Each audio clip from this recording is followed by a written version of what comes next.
4 പതിറ്റാണ്ട് നീണ്ട പ്രവാസ ജീവിതം മതിയാക്കി നാട്ടിലേക്ക് മടങ്ങുന്ന സൗദി ജുബൈലിലെ സാമൂഹ്യ സാംസ്കാരിക പ്രവർത്തകൻ നൂ പാപ്പിനിശ്ശേരിക്ക് ജുബൈലിലെ സംഘടനകളുടെ കൂട്ടായ്മ യാത്രയയപ്പ് നൽകി. ജുബൈൽ വെൽഫെയർ അസോസിയേഷൻ സംഘടിപ്പിച്ച യാത്രയയപ്പ് പരിപാടിയിൽ 20ഓളം സംഘടനാ പ്രതിനിധികളും പ്രവാസികളും പങ്കെടുത്തു. ജുബൈലിലെ 20ഓളം പ്രവാസി സംഘടനകളുടെ കൂട്ടായ്മയായ ജുബൈൽ വെൽഫെയർ അസോസിയേഷൻ ജുവ നൂഹ് പാപ്പിനിശ്ശേരിക്ക് യാത്രയയപ്പ് നൽകി. കൂട്ടായ്മയുടെ സ്ഥാപക നേതാക്കളിൽ ഒരാളാണ് നൂഹ്. ഒപ്പം ജുബൈലിലെ സാമൂഹ്യ സാംസ്കാരിക ജീവകാരുണ്യ മേഖലയിലെ നിറസാന്നിധ്യം കൂടിയാണ് അദ്ദേഹം. 4 പതിറ്റാണ്ട് നീണ്ട പ്രവാസത്തിനൊടുവിലാണ് മടക്കം. യാത്രയയപ്പ് പരിപാടിയിൽ സംഘടനാ പ്രതിനിധികളും രാഷ്ട്രീയ സാമൂഹ്യ ജീവകാരുണ്യ രംഗത്തെ വ്യക്തിത്വങ്ങളും പങ്കെടുത്തു. വ്യത്യസ്ത സംഘടനാ പ്രതിനിധികൾ പൊന്നടയണിയിച്ചും മൊമന്റോ നൽകിയും നൂഹ് പാപ്പിനിശ്ശേരിയെയും കുടുംബത്തെയും ആദരിച്ചു.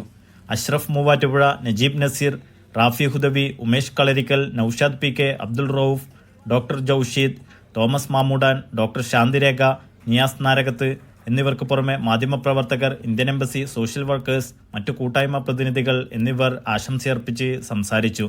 ഷംസുദ്ദീൻ പള്ളിയാളി, ബൈജു അഞ്ചൽ എന്നിവർ നേതൃത്വം നൽകി. Media 1 Dammam.